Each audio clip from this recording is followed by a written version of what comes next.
اللہ من الشیطان الرجیم بسم اللہ الرحمن الرحیم۔ سورہ ابراہیم آیت نمبر 1 میں اللہ تعالیٰ فرماتے ہیں الف لام را۔ اس کا مطلب اللہ اور اس کا رسول ہی بہتر جانتے ہیں۔ یہ عظیم کتاب ہے، اسے اللہ نے رسول اللہ پر اتارا ہے تاکہ رسول اللہ لوگوں کو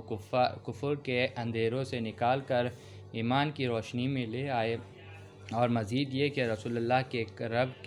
رب کے حکم اللہ کی راہ کی طرف لائے جو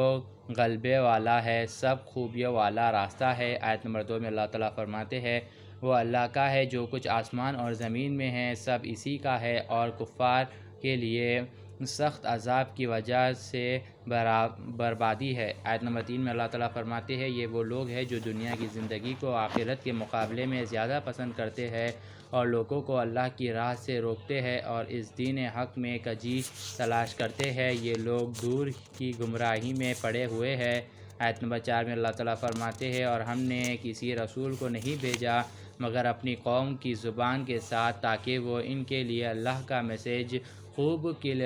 واضح کر سکے، پھر اللہ جسے چاہتا ہے گمراہ ٹھہرا دیتا ہے اور جسے چاہتا ہے ہدایت بخشتا ہے، اور اللہ غالب اور حکمت والا ہے۔ آیت نمبر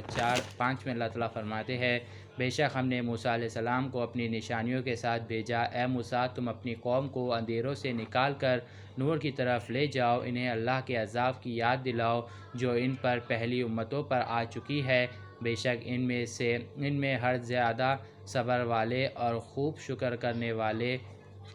کرنے والوں کے لیے نشانیاں ہیں۔ آیت نمبر 6 میں اللہ تعالیٰ فرماتے ہیں اور وہ وقت یاد کیجئے جب موسیٰ علیہ السلام نے اپنی قوم سے کہا تھا تم اپنے اوپر اللہ کے اس انعام کو یاد کرو جب اس نے تمہیں اہل فرعون سے بچایا تھا جو تمہارے لڑکوں کو قتل کرتے تھے اور تمہاری عورتوں کو زندہ چھوڑ دیتے تھے، اور اس میں تمہارے رب کی طرف سے بڑی آزمائش تھی۔ آیت نمبر 7 میں اللہ تعالیٰ فرماتے ہیں موسیٰ علیہ السلام نے کہا اور یاد کرو جب تمہارے رب نے آگاہ فرمایا کہ اگر شکر ادا کرو گے تو میں تم پر نعمتیں بڑھا دوں گا، تم ناشکری کرو گے تو میرا عذاب یقیناً سخت ہے۔ آیت نمبر 8 میں اللہ تعالیٰ فرماتے ہیں اور موسیٰ علیہ السلام نے کہا تم سب کے سب جو زمین میں ہیں کفر کرنے لگے تو بے شک اللہ ان سب پر یقیناً بے فکر ہے، اور اللہ ہی کے لیے ہے حمد و ثنا۔ آیت نمبر 9 میں اللہ تعالیٰ فرماتے ہیں کیا تمہیں ان لوگوں کے خبر نہیں پہنچی جو تم سے پہلے آج کے چلے گئے، قوم سمود، قوم لوط، قوم عاد اور جو کچھ ان کے بعد ہوئے، انہیں اللہ کے سوا کوئی نہیں جانتا کیونکہ اللہ نے ان کا نام و نشان مٹا دیا، ان کے پاس ان کے رسول کی واضح آئیڈینٹیٹیز کے ساتھ آ گئے تھے، بس انہوں نے ان کا مذاق اڑایا، اپنے ہاتھ منہ میں ڈال لیے اور بڑی ہمت سے کہا تم نے اس دین کو انکار کر دیا جس کے ساتھ تم بھیجے گئے، ہم نے اس دین کو انکار کر دیا جس کے ساتھ تم بھیجے گئے ہو، اور ہم اسحاق میں مبتلا ہے، ہم لوگ اس حق میں مبتلا ہے، ہم لوگ اس میں بہت بے چینی کے ساتھ مشکل میں ہیں جس کی طرف تم ہمیں دعوت دیتے ہو۔ آیت نمبر 10 میں اللہ تعالیٰ فرماتے ہیں ان کے پیغمبروں نے کہا کیا اللہ کے بارے میں شک ہے جو آسمان اور زمین کو پیدا فرمانے والا ہے، جو تمہیں بلاتا ہے کہ وہ تمہاری خاطر تمہارے گناہوں کو بخش دے گا اور تمہاری نافرمانی کے باوجود تمہیں ایک ٹائم تک چانس دیا ہوا ہے۔ وہ کافر بولے تم تو صرف ہمارے جیسے ہی ہو، تم یہ چاہتے ہو کہ بتوں کی پوجا کرنے سے روک دو جن کی پوجا ہمارے باپ دادا کیا کرتے تھے، سو تم ہمارے پاس کوئی روشن دلیل لاؤ۔ آیت نمبر 11 میں اللہ تعالیٰ فرماتے ہیں ان کے رسولوں نے ان سے کہا اگرچہ ہم نفس اور شریعت میں تمہاری طرح ہی انسان ہیں لیکن اس فرق پر بھی غور کرو، اللہ اپنے بندوں میں جس پر چاہتا ہے احسان فرماتا ہے، اور رہ گئی روشن دلیل کی بات، یہ ہمارے کام نہیں ہے کہ ہم اللہ کے حکم کے بغیر تمہارے پاس کوئی دلیل لے آئے، اور اللہ ہی پر مومنوں کو بھروسہ کرنا چاہیے۔ یعنی یہ جو پہلے کے زمانے میں پیغمبر آئے تھے تو لوگ کو جو کافر تھے اللہ بولتے تھے کہ تم لوگ دکھنے میں ہم لوگ ایسے بشر ہیں، ہم لوگ ایسے انسان ہیں، تو ہم لوگ کو کیسا روک سکتے کہ ہم بتوں کی پوجا کرنا، جبکہ ہمارے باپ دادا پہلے سے اس کی پوجا کرتے آتے، اگر تم سچے ہے تو ہمارے کو دلیل دیو، روشن دلیل لاؤ بول کے اللہ بولے۔